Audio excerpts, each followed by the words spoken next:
त्याच्या लोकात कुठे बोलत होता काय बोलले का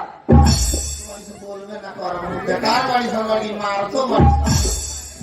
चलो साला काजल हमार यार केने रहबल थारे नहीं कि यान हार में लोग पहुंचो नहीं चलो घर ही चल चला एक बार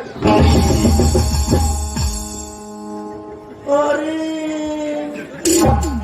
साला सबने सुघर की छौड़ी तो हो दे पूरी बना के बैठल दिए दूध ओ करे के पोटी आवता नहीं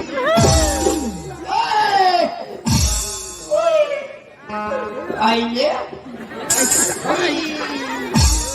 साला आँख मारती है पोटिया जाई हार्दिका का कराई अपन आए आओ ना हो या आओ ना आओ ये करे